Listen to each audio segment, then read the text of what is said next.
So this morning we're going to take a look at the beginning of the second reading, and then we're going to go straight to the end of the second reading, because we're going to talk about the Choshen, which is the Kohen Gadol's breastplate. We're going to talk about its malfunction. Chapter 28, in the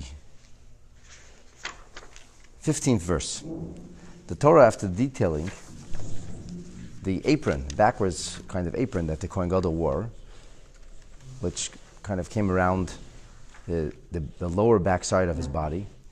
It was fastened with a sash in the front, and it had these shoulder straps coming up, and the shoulder straps had these onyx stones, epaulette stones, that the Choshen was going to be fastened to.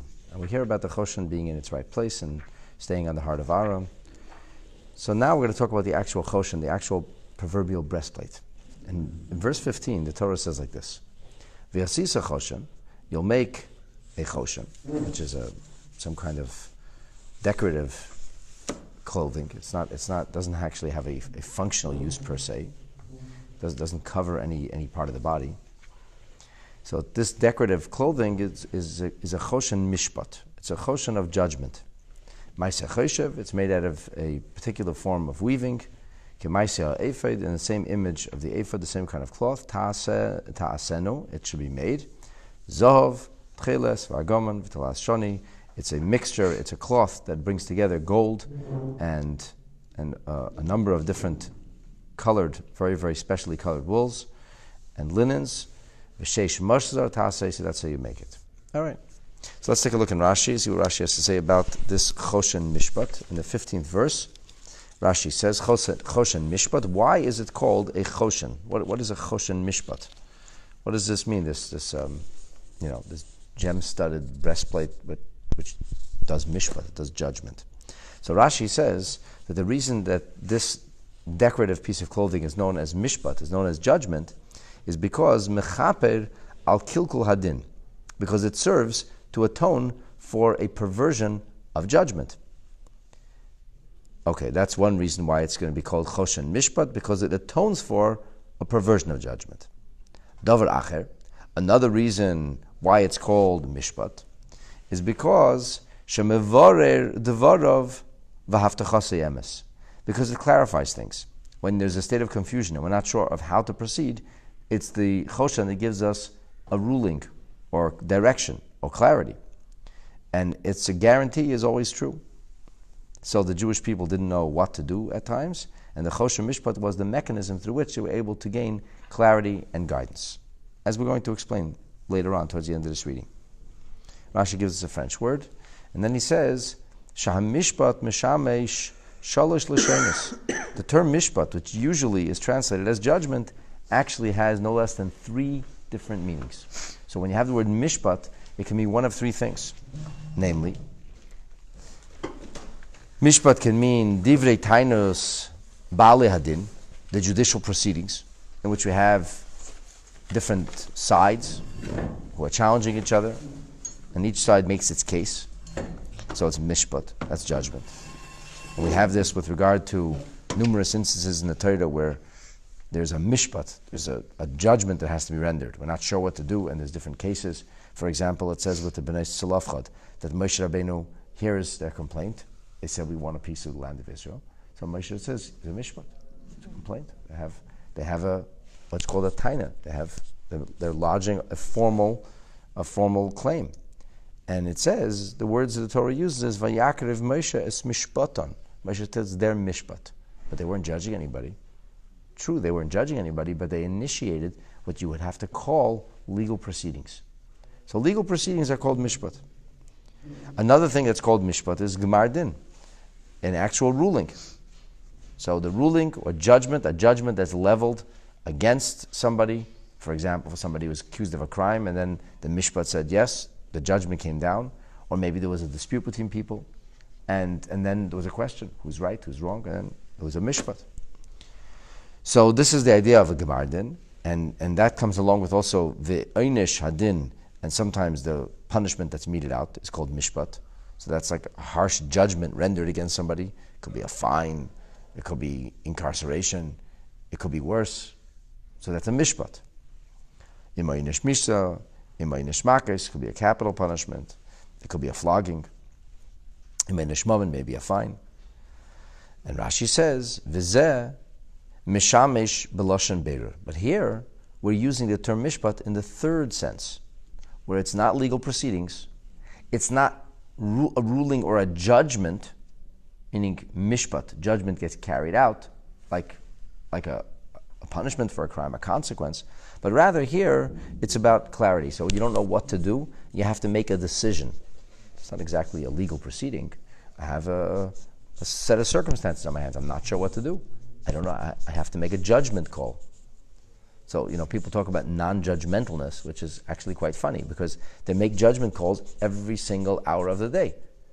They make a judgment call, and that's society is based on judgment calls. We live in a free society so far, thank God. And in a free society, we have the ability to choose. So everything from the food we eat, to the clothes we wear, to the places we visit are not choreographed. We're not being fed, so to speak, a proverbial meal and said, you must eat this. That's communism. That's socialism.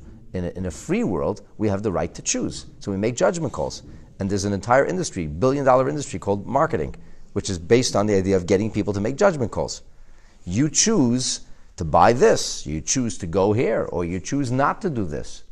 Those are all judgment calls. It doesn't make you a judge. It doesn't put you in a wig and a black robe. It doesn't make anything legal. You don't need lawyers who are getting paid exorbitant amounts of money to argue the case. But the fact is that when you have a judgment call to make, that's a judgment call. That's mishpat. I have to decide. Is this the place I want to go or not? Whether it's which play I'll attend, which class I'll attend, which restaurant I'll go to, those are judgment calls. Which people I hang out with, which people I don't want to associate with. People make those calls all day. I don't know what it means. It's non-judgmental. I really, sometimes I scratch my head. I don't know what that means sometimes. If it means to condemn people, no, good. We shouldn't condemn anybody. We should be able to look at actions, not individuals, and say these actions are wrong, objectively speaking. This person, I don't know, maybe he's a good person, maybe he's a confused person, maybe they don't have the ability to have clarity in their life. I'm not judging them as individuals, but a judgment call, whether something is right or wrong, we're absolutely required to make. And we do. We do. For some reason, if it's something which has moral implications, that's a terrible thing. If it just is just a decision of how I'll spend my money or what I'll do with my recreation, oh, that's wonderful. You should have all the freedoms in the world. So anyway, the point I'm making is that the term judgment means many things. And this is an important lesson in the language that people use and abuse in these days. So judgment can mean simply having clarity, making a decision. I'm not sure what to do. I don't know what the right thing is, and now I have a mishpat to have clarity. So basically, just to sum it up for you, Rashi says that Choshen mishpat, that this breastplate of judgment can mean literally, the way most of us tend to think of judgment, namely in a court proceeding, that has something to do with law, something to do with decisions that are rendered in law. So Rashi says, well, the Choshen, which does not serve a functional purpose, it seems, it's just ornamental, but it's a sacred ornament. This sacred ornament serves to atone before Hashem for judgment that might be misconstrued or perverted, which is a very grave sin. And this kind of clears the air with us and Hashem. And another thing is that it gives us clarity, which is one of the forms in which we can use the word judgment. So the Targum Yonason, actually, he kind of conflates the two. He says that what happens when a Bezdin has a suffix, when the legal proceedings of the Sanhedrin aren't sure of what to do, when they have what we would call in today's day and age a hung jury, they have like kind of an equal amount of people, and they can't come to a decision. He says then, in that extenuating circumstance, when the judgment can't come to its final conclusion, then you can go to the Urim V'Tumim, you can go to the Choshen, and you can make the request. This is a very, very odd thing to say, because the Urim V'Tumim are not the shoulders, not the shoulder straps, not the onyx stones that are on the Kohen Gadol's shoulders. The Urim V'Tumim are the breastplate that the Kohen Gadol wore, which had 12 different gemstones, representing the 12 tribes of Israel. How is that? No. The Urim V'Tumim, what exactly are the Urim V'Tumim is a question. But the Choshen, without any question, it refers to the breastplate. which is also called Urim V'Tumim, and then the question becomes why. So we'll get to that soon. We'll get to that soon. But the interesting thing is here that usually we say Torah le b'shamayim, the Torah is not in the heavens, and we have to figure out these decisions. That's the notion of. But Targum Yonasan says, well, extenuating circumstance, there was always the Urim V'Tumim, always the Choshen, so to speak, to back us up. Yeah. You have a question? Yeah, I can hold it. I'm going to wait. Okay. You might cover it. So this is the idea of the Urim V'Tumim. The Rashbam says Urim V'Tumim speaks judgment to Israel. It's kind of similar to what Rashi says. So this is the opening. The Choshen Mishpat is sometimes also known as Urim V'Tumim. What exactly is called Urim and Tumim? What's called Choshen Mishpat? We're going to see now. So now we're going to jump to the end of the second reading. Don't be sorry, it's all good. So now this is the opening. The balance of the second reading speaks about the details. How exactly it's made, what the size of the cloth, how the cloth is folded in half, how the gemstones, what kind of gemstones are they, how they're affixed, how they're attached, how the entire Choshen is affixed to its rightful place, how it stays in place and doesn't bounce around. Okay, all that's talked about. And then, towards the end of the second reading, at the very end of the second reading, where the second reading, in verse 29, it says, V'nasa ahad, and when it finishes describing the contours and the size and the imagery, everything is described in detail. And then it says, V'nasa ahad, in verse 42, 29, pardon me, it says, Aaron will carry Shmois Bnei Yisrael, B'choshen HaMishpat. Aaron will carry the names of the tribes of Israel, the children of Israel, which is represented through the 12 tribes of Israel, and it has the names of the 12 tribes engraved on the 12 gemstones. He will carry them al libay, upon his heart, when he comes into the sacred scrimmage or sacred Beis HaMikdash precincts. This will always be as a memory before Hashem. So the Torah emphasizes that Aaron will wear it on his heart, and it seems that verse 29 is the conclusion of the description of the Choshen. Wait a minute. Verse 30. After we finish talking about what the actual Choshen looks like, and all of the different gemstones, and the order in which they're arranged, now the Torah comes along and says, V'nasata el Choshen HaMishpat, you'll place into the Choshen HaMishpat es ha'urim ve'es ha'tumim. You'll place the Urim and Tumim into the breastplate.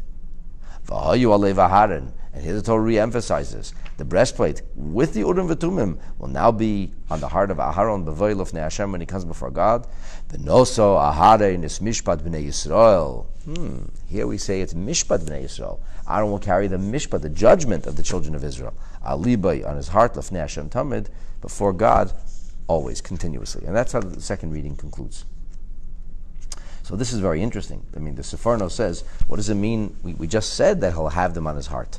Why do we repeat a second time that V'nasa Aharon is Mishpat B'nei Yisrael?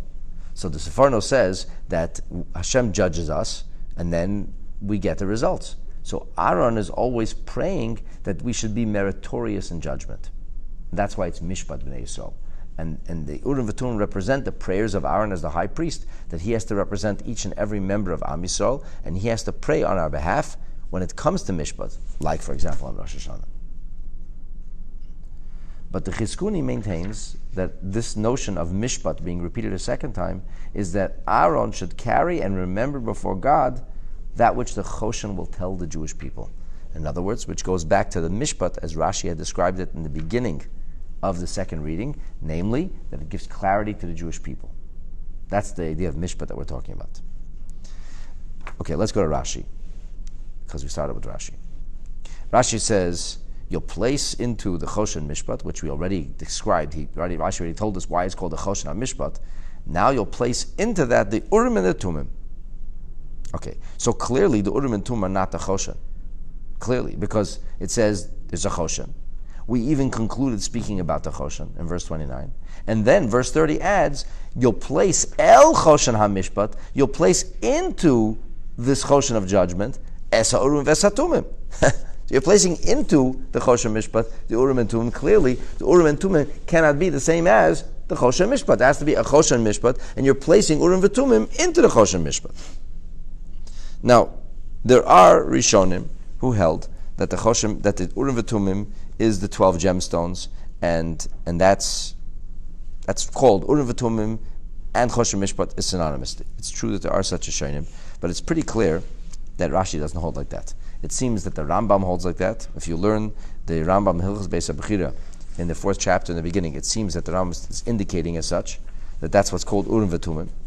And in Tshuvas HaGaonim it also says similar things. But in Pshuta Shal Mikra, Rashi clearly says there's a contradistinction drawn between Choshen Mishpat and Urim V'Tumim.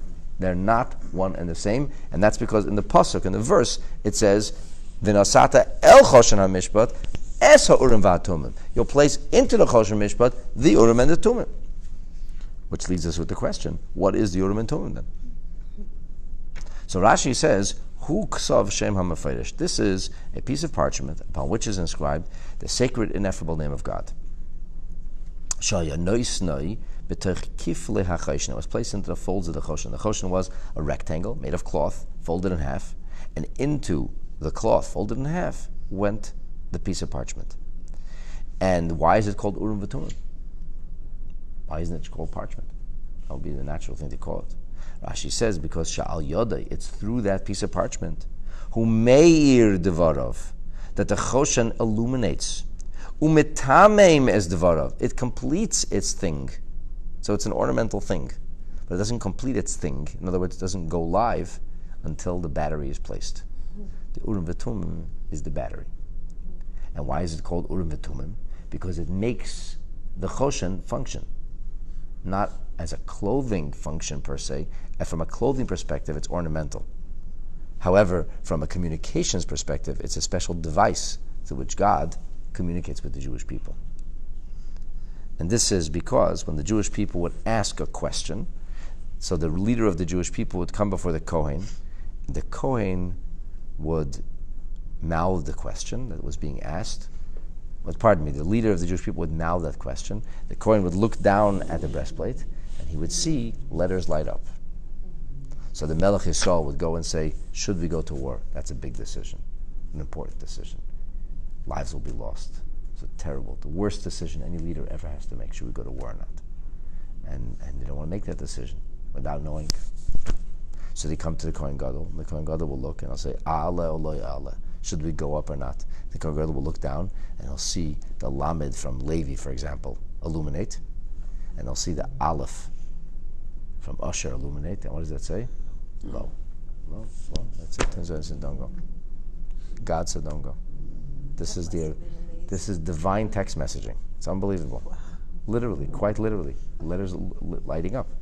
And how does it work? It's like you can have a beautiful iPad, but if you don't have a battery, it's not going to work. Power source. You need the power. So the power is the Urim V'Tumim. And now Rashi says, "Ubemigdash Hasheni haya Choshen." In the second Beis Hamikdash there was a breastplate.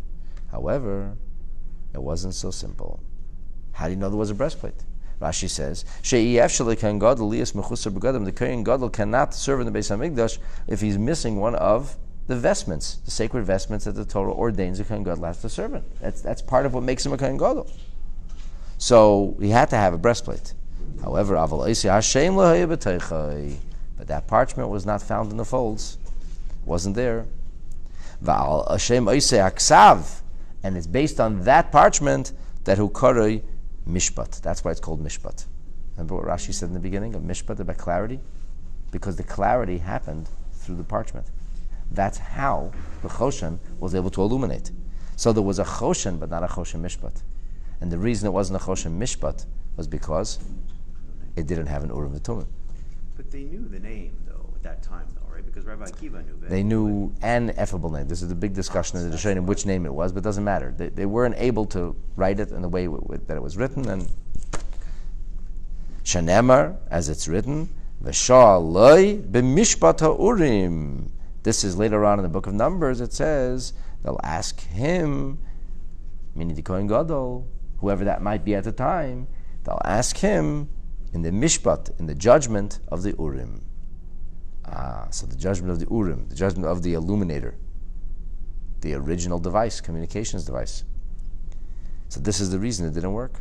And here Rashi emphasizes as Mishpat Bnei Yisrael. So why does it say the Mishpat? Before it was called the Choshen Mishpat, and now it became a Mishpat, a judgment of Bnei Yisrael. Rashi says, no, don't go back to judgment. This is, like I said before, Davar Shehem Nishpatim V'neichachim Al Yada Im Lasis Davarim Lo Lasis. This was something that gave them the clarity. Should they or shouldn't they? Not judgment, not court proceedings, just the judgment call, the decision. And here Rashi brings what he brought. The Agaric interpretation is that the Choshen atones for those who would pervert judgment. So before Rashi quotes this in the beginning, and here he quotes it at the end. In both verses, he talks about two possible meanings for Choshen Mishpat. And here, he talks about primarily the meaning of the Mishpat because he gave them clarity. And that was to the Choshen. So here's the question. Would he have dressed fully in that? The Kohen Gadol had to dress fully. But here's the question. Why is Rashi giving us these historical details of whether it was there in the second Beis HaMikdash, it wasn't in the second Beis HaMikdash? L'may nafka. What does that have to do with the Pshat over here? You're talking about, they didn't even get to our first Beis HaMikdash yet. The first Beis HaMikdash is more than 4 centuries away when this verse is being written. What's the point? Why does Rashi mention there was, there wasn't? So take a look here in the Biurim book on Reish Nun Beis. The pasuk is quoted, the Rashi is quoted, the question is asked, and the Rebbe explains that the words Urim v'Tumim, from the way Rashi explains it, it's clear that it's a Ksav Shem HaMefeirish. That what is it? It's a manuscript. What's a manuscript? It's a parchment in which says Shem HaMefeirish. Shaya Noisim B'Tech Kifle HaChoshen. It was placed in the folds of the Choshen. And why is it called Urim v'Tumim? Sha'al Yodoi, by virtue of this parchment, Hu Meir U'Metamim is Dvarav. It goes live. The screen works. In other words, the Urim v'Tumim is not something separate from the Choshen. The Urim v'Tumim is the Choshen, but it's just what makes the Choshen tick. It's the battery that makes it go live. It's through the Urim v'Tumim, or through the parchment, that the Choshen is completed, that the Choshen lights up. Otherwise, the Choshen just seems like an inanimate piece of material covered with gemstones. Whereas when it has its battery, when it has that piece of parchment, then it's not just a piece of cloth, it's not just gemstones, it's a communications device. If you talk about that, the way Rashi explains it, the Urim v'Tumim then is the Choshen. But this seems to contradict that which the way the Pesukim are arranged. Because the way the Pesukim are arranged, in verse 29, he finishes talking about the Choshen. The Choshen is complete. The Choshen is in place. Everything's done. And then in verse 30 it says, after Aaron is wearing the Choshen, and the Choshen is in its rightful place, and it's on his heart, and through this Aaron will remember all the Jewish people. And then we come along, and we start with a new verse. Verse 30 is adding something. The Choshen's description is already complete. So this becomes a little bit of a question, like almost a contradiction. Is the Urim v'Tumim part of the Choshen, or not part of the Choshen? Did the Torah finish discussing Choshen, or is the Choshen discussion still open? So to answer exactly this question, Rashi therefore emphasizes, Shalechoshen yeshnam shnei tzdadim. There are two very distinct ways of looking at the Choshen. The Choshen atzmo, the Choshen itself, in its physical, material sense, it is echad mi Big Kahuna. It's one of the vestments. The Kohen Gadol has got 8 of them. And it doesn't matter if it does light, doesn't light, is complete, not complete. It's a communications device or it's just an ornament. That doesn't matter. The Choshen has a purpose. And the purpose is, it's an article of clothing. Well, that's one of the purposes. Another purpose is, it is functional. Not on a clothing level functional. From a clothing perspective, it's ornamental. But from a pragmatic perspective, it's an extremely functional piece of clothing. Namely, it's a communications device. It's a Choshen Mishpat. It's what gives clarity. It actually is what helps us decide, or decides for us. And therefore, it has what you would call a secondary identification. And the secondary identification is not separate from the Choshen. If and when it's a communications device, it is the Choshen that is that. And that's what makes it a Choshen Mishpat. It's a Choshen Mishpat because it functions in that way. And this is why Rashi brings the business of the second Beis HaMikdash. In the second Beis HaMikdash, there had to be a Choshen, but it wasn't functioning. Yeah, that's true, but it had to be there anyway. Why did it have to be there? Because you can't have a Kohen Gadol without all the vestments. You had to have it. However, it wasn't really a Choshen Mishpat. Over there in the second Beis HaMikdash, it was just a Choshen. Hoya Choshen, not Hoya Choshen Mishpat. It was only, and that's because it wasn't working. It didn't function as a communications device. It only served as an ornament. It was all about style and not about substance. And now we understand how and why Rashi chooses to comment and explain, and we learned all about the Choshen. We have clarity as to what exactly it was and how it functioned for our ancestors. May Hashem help us that we should return already to the third Beis HaMikdash. You know, the Gemara, when it describes the coming of Mashiach, it says, Amoid HaKohen l'Urim v'Tumim, that the Kohen will be restored to the Urim v'Tumim, not to the Choshen. Because when Mashiach will come, it will no longer just be a Choshen, it won't just be a breastplate, it won't just be a piece of material, it won't just be a piece of clothing, it'll once again be a Urim v'Tumim, a communications device through which we'll hear directly from the Creator of the universe.